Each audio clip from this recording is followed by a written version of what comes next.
আসসালামু আলাইকুম। আজকে আমি আপনাদেরকে দেখাবো কোরবানির স্পেশাল একটা রেসিপি, গরুর মাংস দিয়ে কিভাবে স্বামী কাবাব তৈরি করবেন। এটা খুবই দুর্দান্ত টেস্ট। দেরি না করে শুরু করছি আজকের ভিডিও। প্রথমে আমি এখানে বুট ডাল ভিজাচ্ছি পানিতে, ঠান্ডা পানিতে।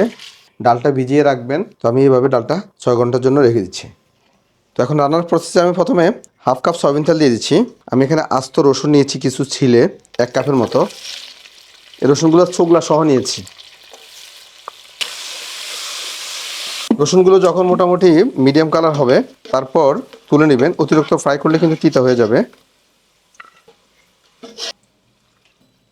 তারপর এই তেলে দিয়ে দিচ্ছি 1 কাপ পেঁয়াজ।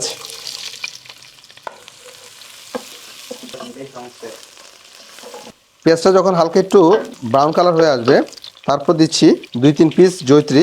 এখানে অলরেডি মিক্স হয়ে গেছে। কয়েক পিস এলাচি, কয়েক পিস লং, কয়েক পিস সাদা গোলমরিচ অথবা কালো গোলমরিচ, আর 2 পিস তেজপাতা।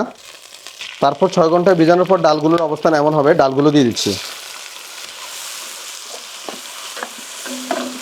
আর এখানে আমি 500 গ্রাম গরুর মাংস কিমা দিচ্ছি। আর দিচ্ছি হাফ টেবিল স্পুন লবণ।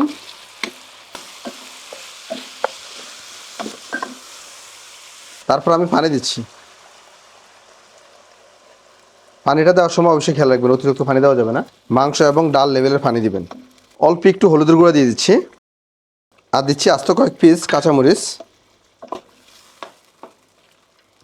এখন ঢাকনা দিয়ে 10 মিনিটের মতো রেখে দেবো। আমি প্রায় 10 মিনিট পর ঢাকনাটা খুললাম। তবে পানিগুলো শুকিয়ে নেবেন। পানিগুলো শুকাতে শুকাতে ডাল পরিপূর্ণ সিদ্ধ হয়ে যাবে। এখন পানি মোটামুটি শুকিয়ে আসছে। শেষ মুহূর্তে গরম মশলা আমি এখানে 2 টেবিল স্পুন মশলা দিচ্ছি।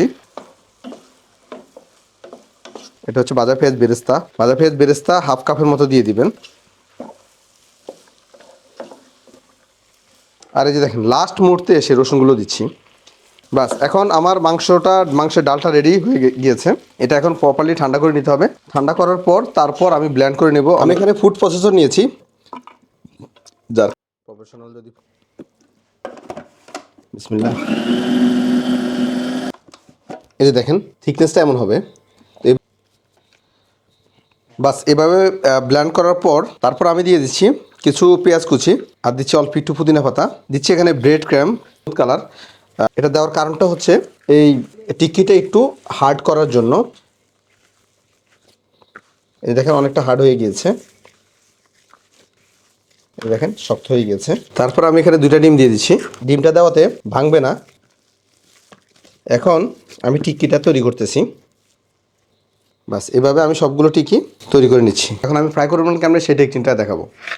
তারপর তেল গরম করে আস্তে আস্তে ছাড়বেন, তবে অতিরিক্ত গরম করা যাবে না।